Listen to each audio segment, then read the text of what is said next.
voilà muy singalam boobu Lamstar ñu ngi lay dalal di lu nuyu bu baax. salaamaaleykum ex maa lay nuyu bu baax. jërëjëfatee mën nga xëcc micro bi mu gën a jege mu gën a jege waaw mën nga ko waaw. voilà super. di nuyu ñëpp ñu fi toog xam nga. man la Lamstar from Kapsi yaa ma gën a naw. et puis dafa am chance. Kapsi. foofu lépp jugee. yaa ngi fan ci ban Kapsi fan. maa ngi Sacré Cœur mais fi ma dëkk ci Kapsi jot naa jaar fépp lay sax.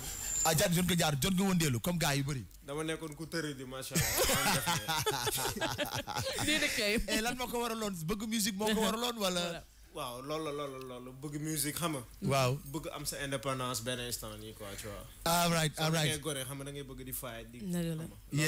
mais en quel moment ci le parent yi décidé ne ok d'accord léegi nag nañu ko may jàmm. mu dund aaram.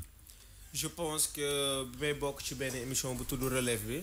waaw je pense que amoon na. mais boobu est-ce que gëmoon nañ ne suñu doom bi am na talent. bon je pense pas que xamoon nañ ko bu baax noonu quoi. waaw parce que dañu doon douter quoi. dañu doon douter. non yëfu xale la rek daal yëfu xale la dina passé. waaw dafa leer dafa leer. je pense que après émission bi gars yi bu ñu ko seeraanee télé si lañ gis ne là. xam nga kii. war nañ ci mën a ñu ngi ci daal macha allah. war nañ ko mën a jox autorisation mu dund aaram. mais bi nga participer ci émission boobu. tey mën nañu wax sa carrière bi nga xamante ne tey macha allah commencé nga ko bu yàgg. mais fi mu toll nii moom la ñuy wax toujours les premiers pas sont toujours difficiles. lan la ci gën a yokk. ba sa taxawaay mën dëgër. waaw dafa leer entre temps bon jot nañ génne mixtape et cetera. donc on était surtout basé sur les réseaux sociaux. amul benn casque foofu buy walis. defe naa ne casque bee la. am na benn waaw kay. waaw kon baax na ayca. ma ne on était surtout basé sur les réseaux sociaux et tout. waaw donc communication bu bëri ci réseaux sociaux yi lañ ko doon def. à travers Facebook YouTube et cetera donc. ok donc dañu doon xaar benn produit boo xam ne original na. waaw produit boo xam ne dina mën a jombal Sénégalais yi tu vois. moo tax ñu war a mën a def buzz bi quoi tu vois. ok mais bu ñu xoolee d'habitude un enfant je dirais pas un enfant mais un artiste ou bien un gamin. bi nga xamante ne il est à la recherche de son génie maanaam di xool génie am fu mu toll. d'habitude day am problème mu style. de bon man lii laay def. wala lii parce que talent bi day bari. léegi doo xam yow ban nga ciy fësal. ndax yi ci nekk ci yow moo bari. mais ban style yow nga xalaatoon ne vraiment. non bii la te juumoo ci. je pense que du ma basé wu trop ci benn style quoi. ok parce que man yow da nga opté woon ne. dama nekk benn mélomane boo xam ne damay déglu lépp. ok donc pour man musique sensation la. ok li ma sentir lay def. waaw donc pour l'instant nag. par étape la quoi. instant maa ngi ci benn style boo xam ne moom lay woowee afro galsen. ok defe naa ne ana casque bee nga ma war a tëjal ñaar yee. bu ñu mënee tëju rek ñoom. waaw tëj nañ ko. waaw kay acca. ma ne la maa ngi ci benn style boo xam ne moom la ñu woowee afro galsen. afro galsen ok moom lay jël du genre. afrobeat lay jël. waaw. ñëw fii gars yi yokk ci ay bagages. ok wala gars yi wàññi fee son bu fële de l'autre côté. waaw vas-y. ñëw gars yi yokk ci ay bagages c'est encore. waaw. voilà. xam studio yi dafa bari fii donc y a de l'autre côté kërëb bu ñu wàññee wàcc son bu fële mais moom xam naa ne danañ ko may foofu donc pour mu mën a dégg bu baax alors duuti ñu nekk ci parce que comme je le dis hein King FM y a tellement de technologie bi dafa bari ba parfois on a du mal à gérer tout en même temps. Oui. Mais heureusement que Saliou est là donc pour gérer tout voilà comme ça ku ci nekk mën a dégg sa morom. defe naa ne jaar na yoon léegi. waaw defe naa ne jaar na yoon fi mu toll nii. alors donc bu ñu ñëwee actuellement ci ouverture boobu nga décidé la direction maintenant artistique est-ce qu'il y a eu je sais pas des gens yoo xamante ne dañ nekk ci ginnaaw daal dina bon di la xelal. daal dina bon éco d'accord ndaw nga mais gis na ne lii nga war a liggéey pour nga mën a yëgg fii wala pour nga mën a am lii. alright bëri na ñu nekk ci ginnaaw. ku ci mel ni Pape Cissé. ok ku ci mel ni sama propre père. C'est un producteur en même temps. Il est producteur kan la. mën ko DJ Papi dañ koy woowee. oh ok je le connais xam nañu ko. c'est clair. xam nañu ko. donc lui il est à Las Vegas. yow suñu doom nga. dafa leer ah oui dafa leer. donc soo xoolee single bu bees bi. waaw donc beat bi moom moo ko lijjanti benn congolais moo jox beat bi. ok congolais bu ñu woowee Nix Daxton beat. ok. donc lui il bosse avec les Toufan. waaw avec ay Jerry et cetera. waaw de grand nom et cetera donc bu ñu ko indee fii nii si lañ dugg studio. waaw woo ay instrumentistes yu mag ku ci mel ni ay Coombaay moo joué percu bi. Ah Coombaay ah. waaw Coombaay. D'ailleurs ñu ngi koy masawu parce que dafa am benn tolof bu ndaw ñu koy ñaanal rek yàlla andiwaat ko voilà c'est bon rétablissement et tout ça. Donc y a Coombaay. Coombaay moo joué percussion yi. am na aussi Obam le bassiste de Youssou Ndour. Oh moom cëm kooku lu mu def ca. dafa leer voilà te day tari ci gi la nekk macha allah. waaw exactement. am na Jano aussi moo joué guitare. Jano Mendy waaye non mais alaaji kat. Jano Mendy. yow de nga rek nga dajale fu mu nekk nii. am na yokkaat ci keneen ma xool. ak Samba Ndox moo def percussion tama. xamal naa leen de moytul cat. yow ku bëgg cat nga yow. yow da nga bëgg cat de. non cat yi dañuy dundal. mais cat bu ëpp booy damay ragal yëf yi damay ragal cat bi bu la toppee mbaa dina la jig en tout cas tu as réussi à réunir ñoom ñëpp. mais ak ñaan encore ñu def arrangement yi. ñu def arrangement bi je pense que Lamp lañ ko def. Lamp Fall lañ ko def studio. ok après projet bi yóbbu nañ ko États-Unis fa lañ ko mixé tu vois. waaw parce que à un moment donné on s'est man bi mu ko njëkkee déglu. dama ne mais en termes de clarté. li mu ci jot ak ni ñu ko mixé son yi yokk ko gonflé ko. t'as l'impression que tu écoutes du Jay-Z. wala tu écoutes du Toufan. wala daal musique yooyu yëpp. alors loolu yëpp yow doo ci dara c'est une équipe qui est derrière di ci liggéey. dafa leer parce que am na gars yi ñu nekk ci ginnaaw. waaw ñoo xam ne nelaw ñu chaque jour ñu ngi job. pour job bi gën a mën a nice quoi. ok macha allah actuellement mën nañu wax ne projet single nga nekk mais aussi en même temps projet album ou bien.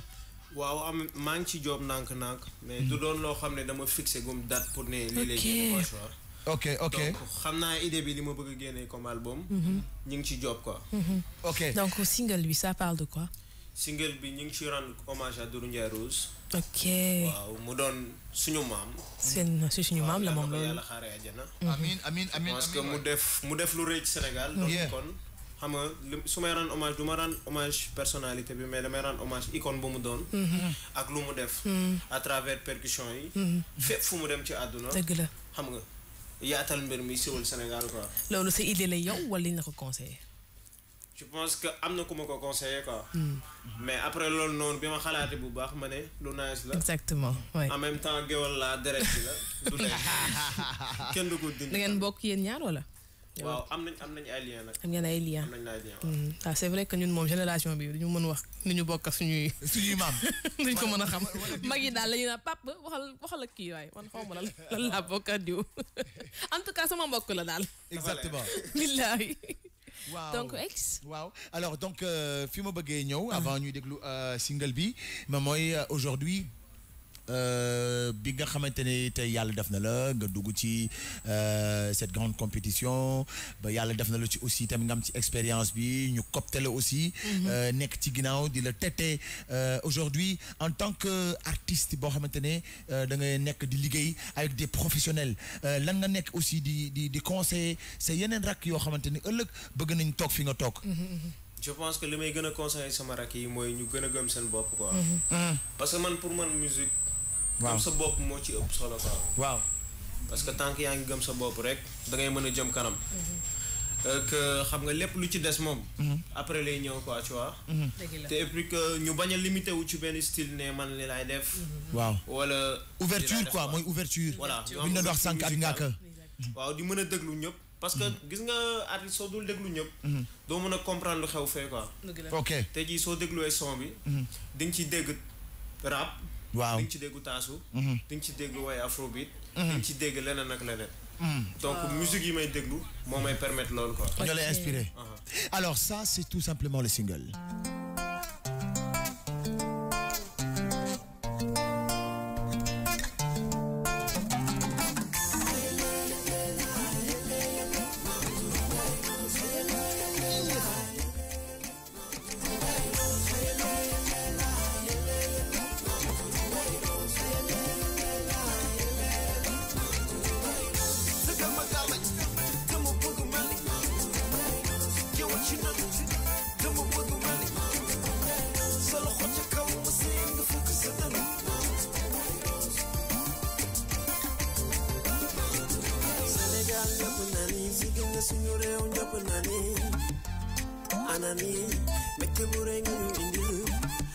no no mo bisao ñepp ñu nañ ko naaw bari ngay misal fecc lo nga ñepp ci yaam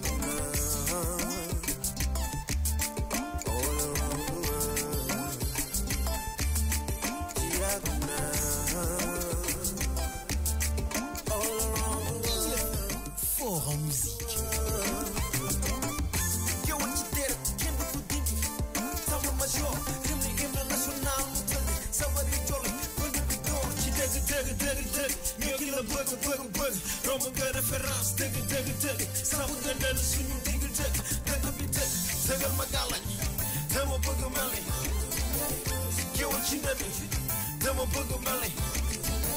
Solo xoca kaw ma sey nga fëgg sa dënn yeah yeah ayele ayele ayele ayele ayele ayele ayele ayele ayele it's full of hey ayele ayele sagasi yeah Mr. Lamstar.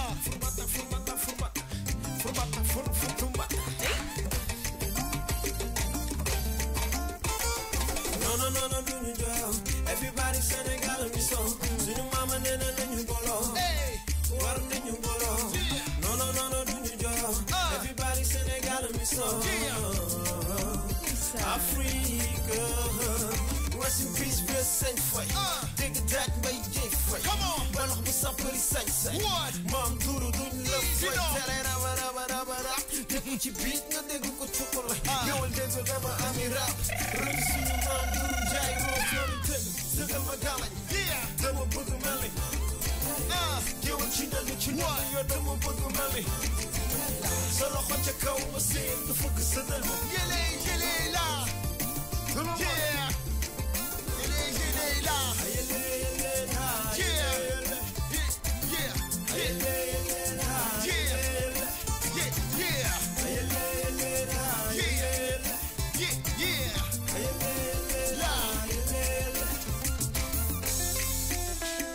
Magnifique, magnifique. Ça m'a parti gi ñëw.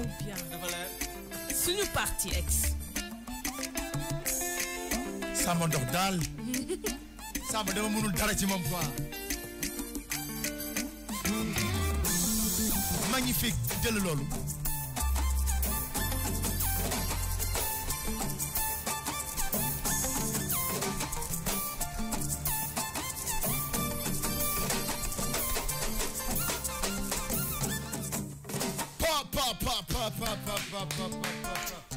On est ravis, vraiment, comme on dit, c'est très rare nga jël ce premier single mu nekk tube hein, parce que lii xale yi déjà bu génnee déjà à coup sûr télécharger mi nañ ko commencé parce que xam nga dafa am dara lu xaw a raar léegi. lu raar. juddu léegi dox mala lañ ko xamaloon. dëgg la ah macha allah. mala yi lañ ko xamaloon juddu rek. dox dem seen yoon mais léegi album day génn da ngay son day génn tey dox. C'est-à-dire que c'est tellement travaillé. Oui. Maturité bi muy am. C'est-à-dire que mënul ñàkk bañ a dox les mélodies sont réfléchies. Rythmique bi c'est réfléchi. dañ ko def par rapport ak temps musique yu xew. et tout ça moom it aussi moom talent boobu. nga xamante ne tey moom moo tax originalité mën a génn mais fa mu koy intervenir aussi. moom mooy par rapport toujours ak li nga xamante ne moom mooy écriture. gis nañ ne mënoon nga ko bind mu compliqué. mais tu l'as écrit ba nga xamante ne xale bu nekk xale sax dana ko mën a way yéle là t'as une belle yooyu. mais expression bi ma ciy dégg mooy yëkkati loxo sa kaw fëgg sa dënn. waaw ça signifie quoi man. fierté bi waaw. je pense que loolu noonu su ma nee yëkkati loxo sa kaw. fëgg sa dënn waay. yëkkati loxo sa kaw mooy yëg sa kaw. waaw fëgg sa dënn mooy gëm sa bopp. dëgg la nga gëm sa bopp quoi yëg xale yi gëm yëkkati seen loxo ca kaw. donc loolu lay signifier.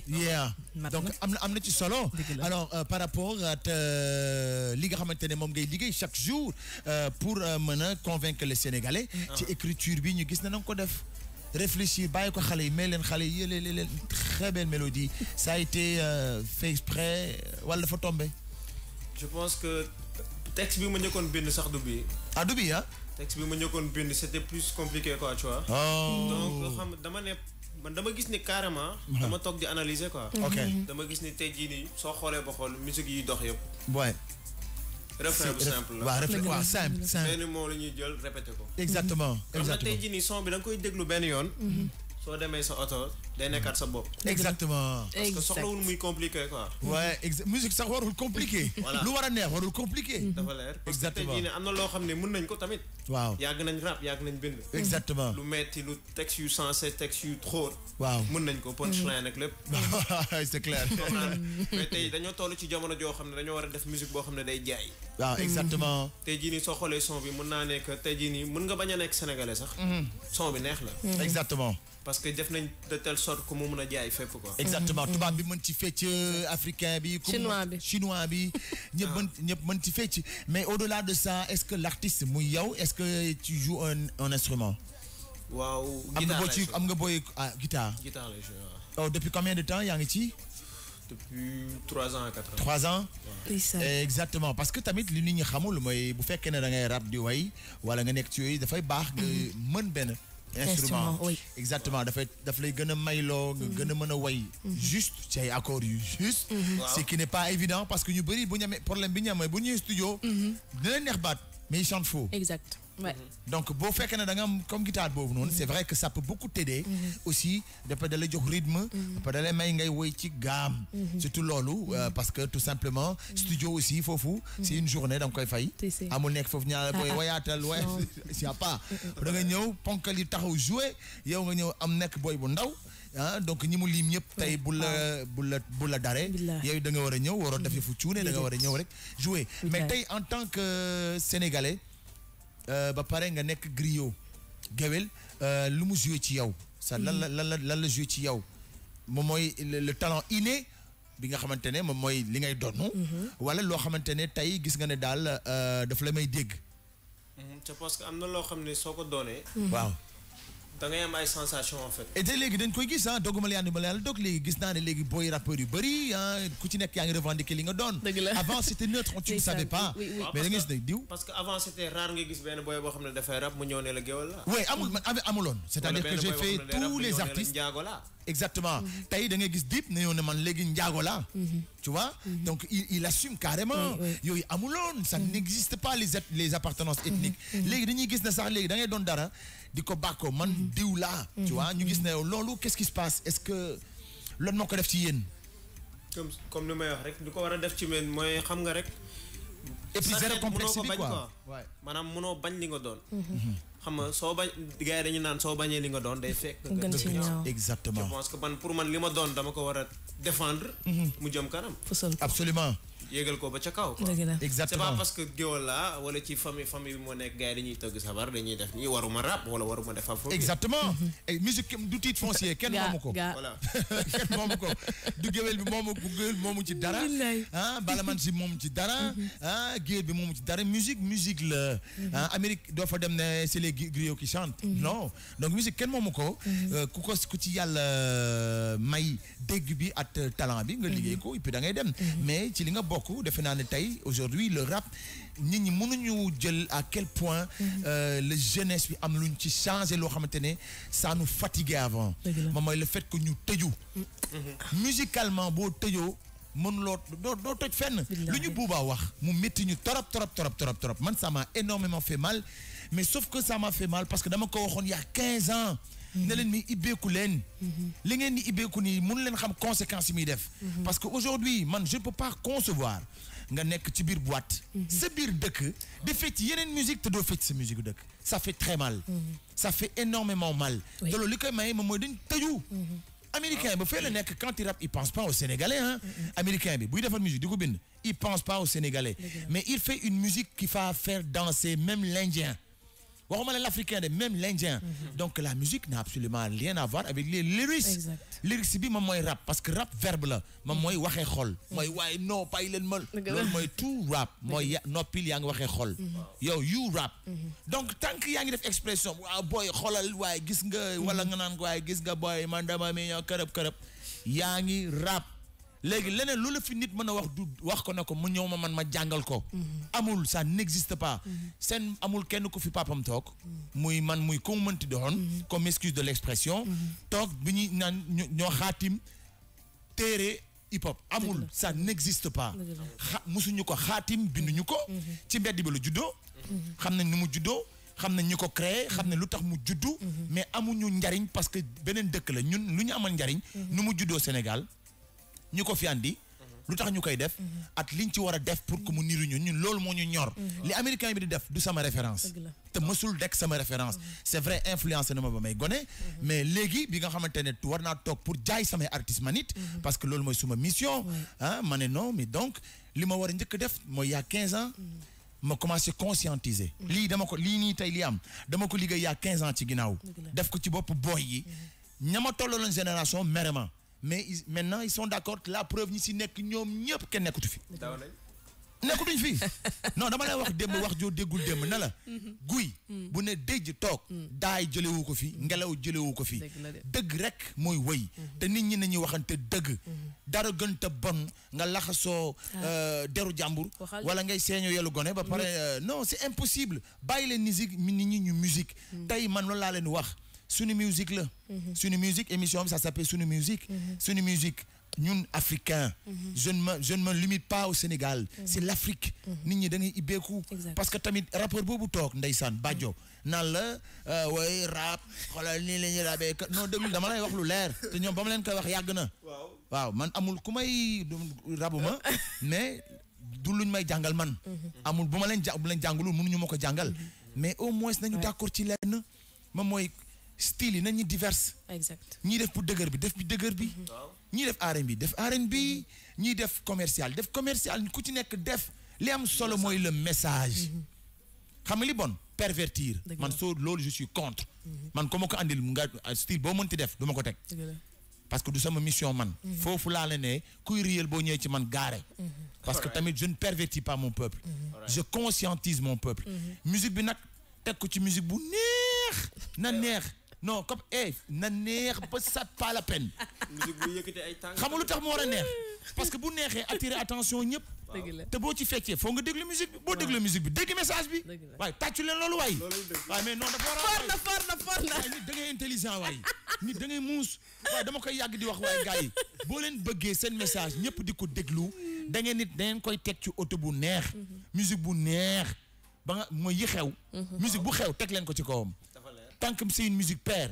binaire maa mu nekk parce que rap loolu la moom ci musique bu paire lay tegu waaw 2 temps wala 4 temps wala 6 temps wala 8 temps wala 12 temps wala 16 yaa xam mais na paire bu pairee teg ko ci dama ci bi ma doon jàngal boobu maa ngi woon Walfadjri c'était une fois par semaine 4 heures de temps may jàngal gars yi ne leen lii at lii tey loolu gis naa fruit yi ndax xale yooyu doon ma déglu tey ñoo màgg di rap te amul tey ku ma fiy jël te génnuñ ci ginnaaw nga ma grand dama la doon déglu temps yooyu c'était ça la mission parce que il fallait d'abord boo bëggee changer dara da ngay commencer d'abord di ko semer tu peux pas leur laisser quelque chose doo xam ne américain bi moo ñëw ne leen lii la américain bi ne leen li may def loolu la tey Jésus dégg ngeen ko mu rap ci kaw rock dégg ngeen ko musique rock dégg ngeen ko mu teg mu dégg ngeen Lil Wayne tey bi Sénégal yi di bàkkoo ñu bëri jël flow am tey mais ci slow jam lay tegu waxuma la slow de slow jam lay tegu di ci rap comme nu mu ko neexee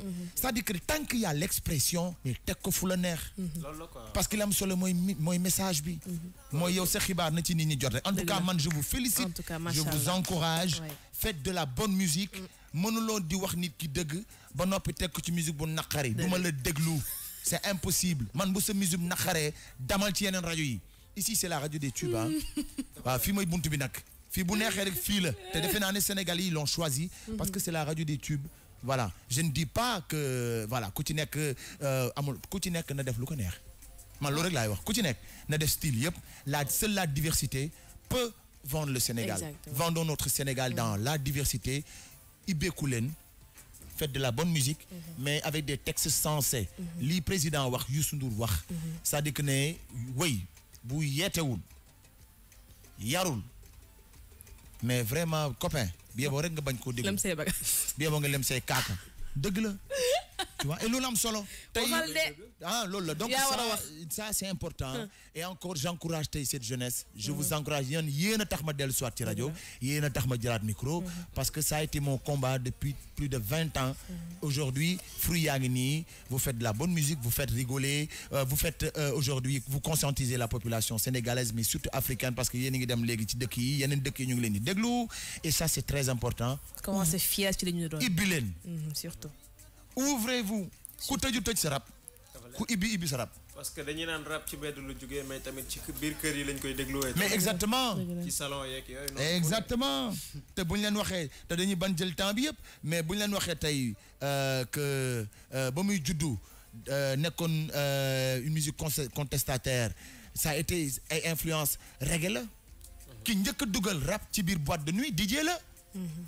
du ñoom seen bopp non c'est pas le rappeur en tant que tel parce qu'il était interdit mu dugg boîte parce que ña ko doon def c'était des gars qui étaient dans la rue qui n'avaient pas accès dans les boîtes de nuit te amuloo woon musique bi ngi nii soog a ko di xam ngeen ne yéen slam moo la njëkk a juddu slam a njëkk a juddu rap du ma ko werante parce que kenn mënu ma ko jàngal bu ma ko jàngalewul Sénégal duñu ko xam slam bii moo njëkk a juddu rap moo mujj juddu ci mouvement hip hop ma limal la yaa ngi lim ñu may ma rek parenthèse samaram tàng na waaye mënta ñàkk parfois tamit foog nga may ci gars yi ñu bind donc ñu jëlee ci kayit rek te bind rap moo mujj jundu ci mouvement hip hop bindal mouvement hip hop lan la ñu ne rap mooy expression bi après nga am breakdance moo njëkk juddu rap 20 ans avant breakdance bii nga gis Asmorph waaw nga am graffiti moo njëkk juddu 10 décennies avant rap di juddu de maa wax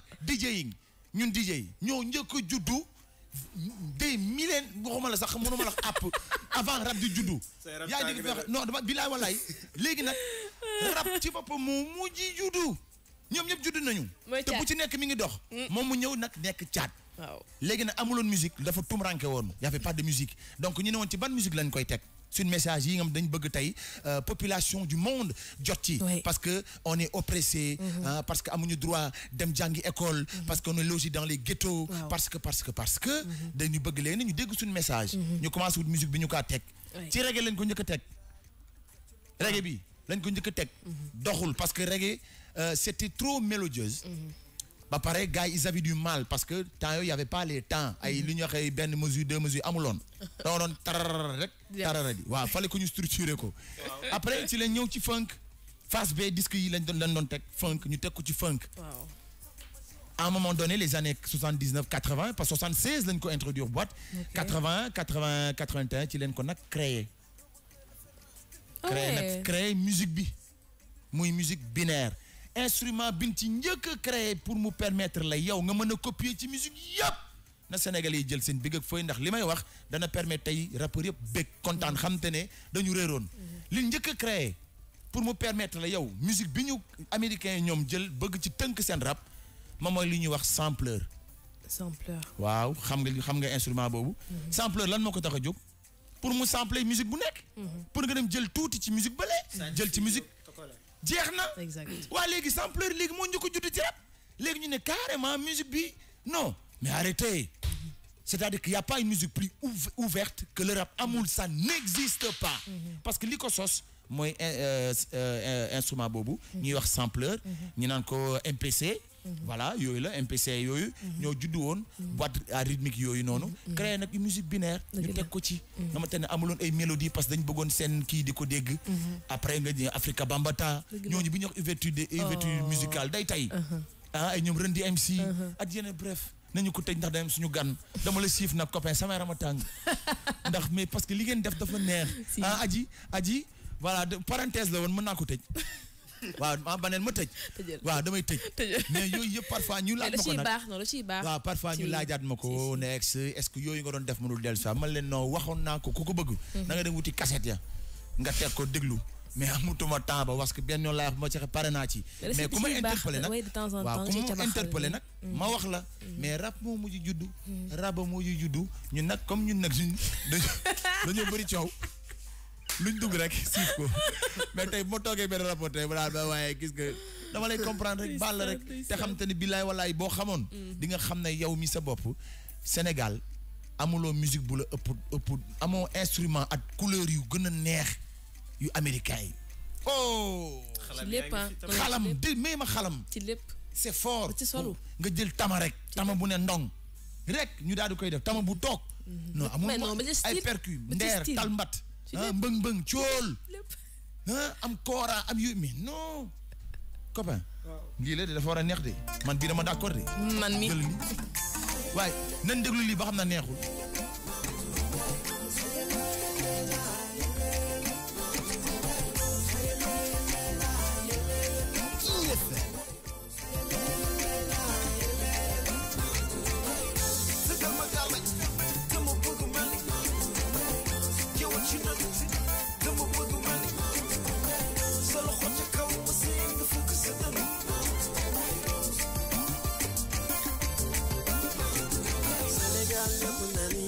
Signore un japonani anani meke burengi indi lono no mo bisao yapune na nyago lao bari ngai misal fechulo mo nyapo chiano hey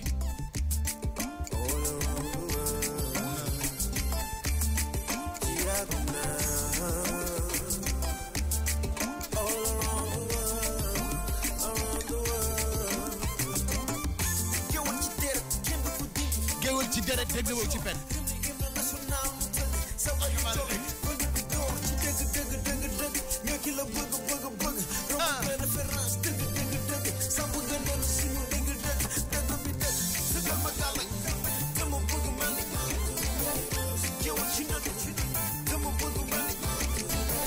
maa ngi commencé am ay réaction ci commentaire yi fii. waaw lu gars yi wax nee nañ ko chapeau.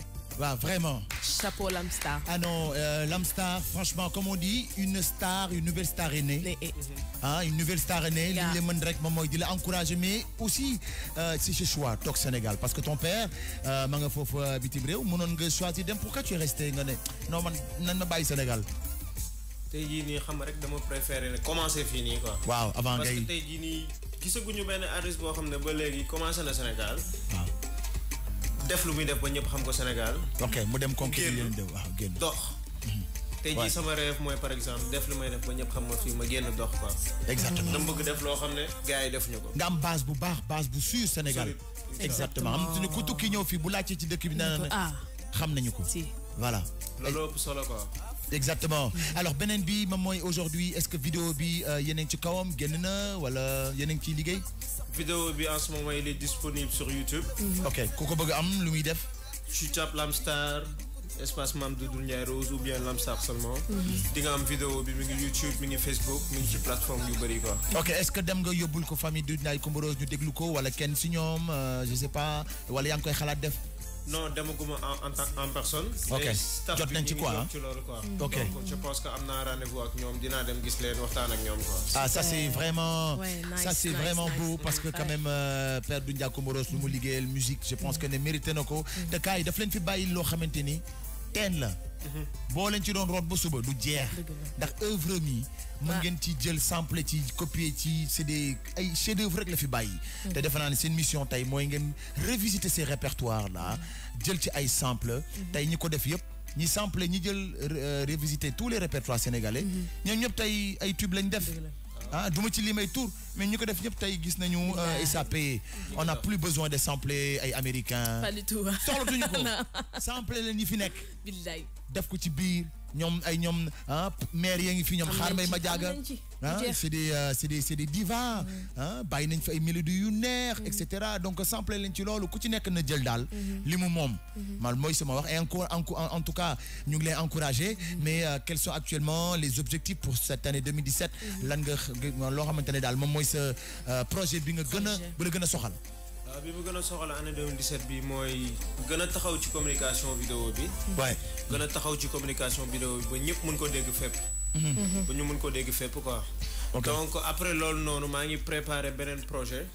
je pense que du ma ko fi wax mu xaw a kii. non surprise benn affaire bu mag. peut-être que benn featuring ak benn artiste nigérien bu mag quoi. Machallah. Et puis il rêve maintenant booy léegi seen rêve léegi ça se réalise. bu njëkk ba dañ doon rêver de ñun ñëpp on rêvait mais ça c'est limité ici. Mais les niggas sénégalais ils voyagent. Ils se boo gisee tey Sidiki Diabaté. gars yi ngi dem Mali di def ay featuring foofu. gars yi ngi dem Côte d'Ivoire di def ay featuring. Le Sénégalais. Et je l'ai dit il y a 15 ans encore une fois. On est le peuple le plus ouvert du monde. France.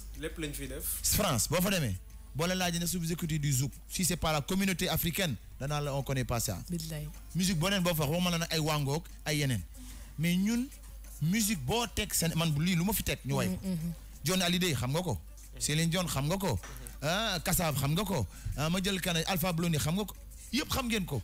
Mais ça veut dire que yéen vous êtes prêts mooy pare ngeen boobu seen juddugu leen ndax seen maam yi boobu ñoom ibbeekoon ñi bu yàgg parce que du ñu ñoo doon animé c'était eux qui étaient là donc le peuple était prêt mais sauf qu'il y a eu un décalage et c'est normal je n'en veux pas aux rappeurs chaque jour laay wax parce que boo xamulee aussi c'est vrai que ne xamadi xaw laa rey ça a été difficile non mais c'est vrai on l'accepte on l'accepte parce que mouvement la ñu wax li bon mooy benn style quand il y a un seul style il y a plus de mouvement là la ñu wax du mouvement donc le rap ne peut pas être statique non on a dit mouvement foog mu am mouvement mooy foog muy yëngu waaw foog mu am ay R&B foog mu am ay way foog mu am ay rap foog mu am ay graffiti c'est un mouvement léegi ce mouvement s'appelle le mouvement hip hop d'ailleurs bu la waxoon les significations hip hop nga xam c'est ça bouge ça tangue mais nit ñi tey moom laay wax encore une fois c'est bien j'encourage encore les rappeurs sénégalais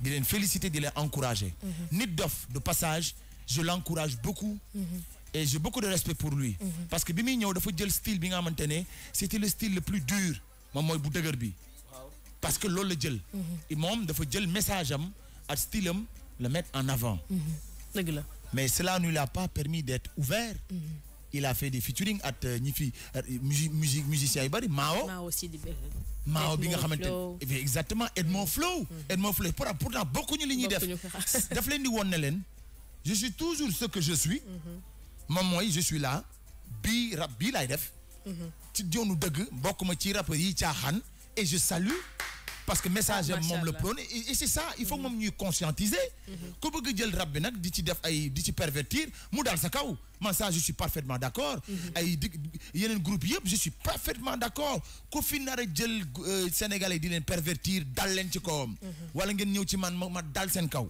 parce que du yoon doo bëgg jël benn peuple rek pervertir ko waaye nag ku ci musique bi moom wala yeneen ni bu ñu ko ŋàññi style na ku ne def lu ko neex chacun est libre xam lu tax kii dafa rafet kii dafa gàtt kii dafa njool kii dafa xees kii dafa ñuul kii dafay làkk wolof kii dafay làkk pulaar kii di làkk joola dama bëgg ngeen rap en langue loolu waxoon naa ko tamit y a 11 ans ci ginnaaw ne leen il faut ngeen commencer di rapper en langue ndeysaan dégguñ ma woon ma leer commencé Nigéria ngi nii boo leen ma déggoon y a 11 ans wala 12 ans ci ginnaaw kon tari ñu fàtte bu yàgg Nigéria il rappe en langue le Ghana il rappe en langue la Côte d'Ivoire les gars ils rappent tous Cameroun ils rappent en langue ñun ñu nga xamante ne ñoo nekkoon numéro 2 au monde après Amérique Sénégal nga ci doon teg te pourtant yéen liggéeyu leen ko de ñi ko liggéeyoon c'était les anciens ñooñu ban yéen a ngi doon dégg musique yi ñu doon def da nga ci doon dégg Tama da nga ci doon dégg ay way da nga doon def ay featuring ay ñoom Omar Pène Isolo Youssou Ndour Baaba Maal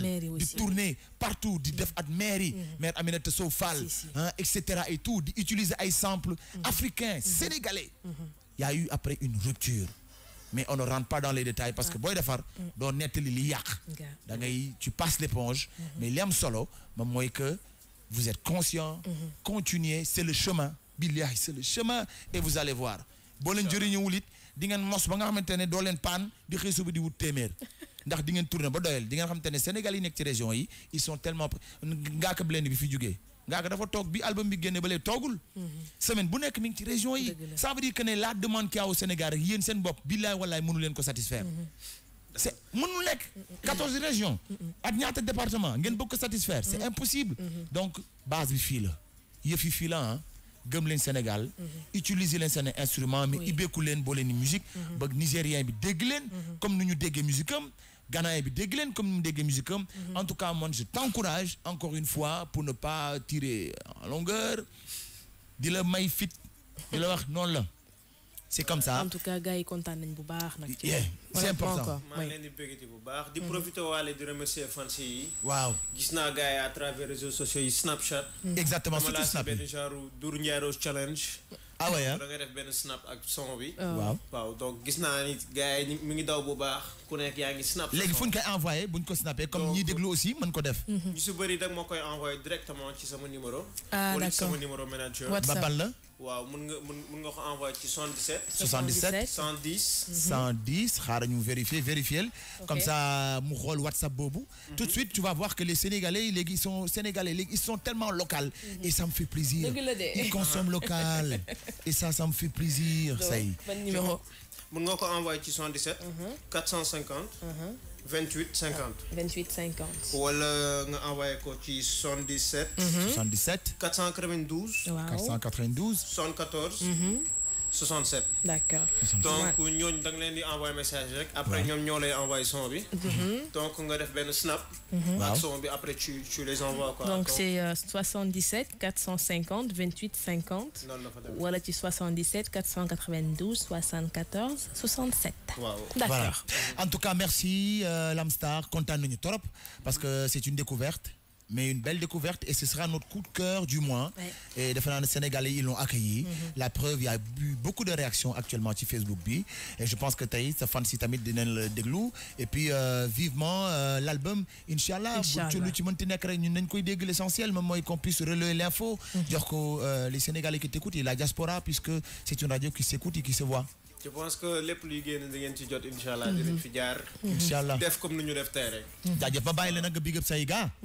waaw maa ngi big up gars yëpp maa ngi big up surtout waa LS Gang. big up Boy Caps yëpp di big up waa Music Machine. Ok. di big up ñëpp ñu jàpp ci son bi. Yeah. di big up waa Iris. Iris ñoom ñoo job vidéo bi. Oh waa Iris ah ñoom Gabi ah. waaw vidéo bu Yeah. nice macha Nice. allah. Yeah. donc di big up gars yëpp daal. bëgg nañ ci vidéo bi en tout cas 1 million de vues d'ici un mois wala 15 jours. bëgg nañ ci am 1 million. Inch'Allah. Oui, Mën na ne, hein. tey di nga gis ne à travers cette émission aujourd'hui te yal na yàlla laf cat. Je pense que du ma ko ndamoo mais que les gens commencent maintenant à prendre au sérieux les Sénégalais. waaw te xam te ne dootul rek léegi nekk fans. mais léegi da ngeen di wax ne leen dañ bëgg 1 million booy may la 1 million de vues. ndax ni fi jaar ñëpp am nañu 1 million wala 500 000. fii boo ko fi waxee incha allah di nga am 1 million. te defe naa ne 1 million boobu di nga toogaat fii wax ko ne ko ex am naa million. te million boobu tey. bu dee France la boo amee 100 000 ventes am nga disque d'or. ñun nag fii danañ ko créer. danañ créer suñuy business bopp non suñu samaa ko gën. suñu musique la ñu wax. les gens y viendront. les gens ils sauront. Et les gens ils viendront. Et je pense que les Sénégalais vous ont accueillis. Et loolu yéen a ko liggéey gëm leen seen bopp. wax boobu du ay waxu caaxaan. gëm leen seen bopp jël leen li ngeen moom. te bàyyi jéggaani ku ci nekk nag am nga sa alal. déglu leen ñëpp c'est important déglu leen américains yi déglu leen français yi canadiens yi déglu leen ñëpp. mais nag bu dara desulee lu dul ngeen liggéey leen ci li ngeen sukkandiku leen ci li ngeen moom. exactement li ngeen fi yor mënu leen ko jeexal. li ngeen am héritage mënu leen ko jeexal même bu doon ay milliards ngeen. c'est énorme entre Halpulaar Tukulóor yi entre Joola yi entre Njaago yi entre Balante yi entre les Soose les Séeréer rythme yooyu yëpp teenu lem la soninke yi teenu lem la booy y en a tellement de couleurs follen amusez-vous sur les musiques délirez. Voilà, faites de la bonne musique. Pour se faire plaisir avant tout. Exactement, faites-vous plaisir. Voilà, bon leen retaane rek ki lay déglu dana rey. Merci copain. Merci beaucoup. jaajëf waay. maa leen di jaajëfate yéen ñëpp. jaajëf di jaajëfate téléspectateurs yëpp. jaajëf waay bëgg nañu lool. Effectivement, elle s'écoute, elle se voit. Donc merci encore à toi, Lam. Et puis comme on dit, rentre bien. Merci beaucoup. jaajëfate. Merci Lamstar.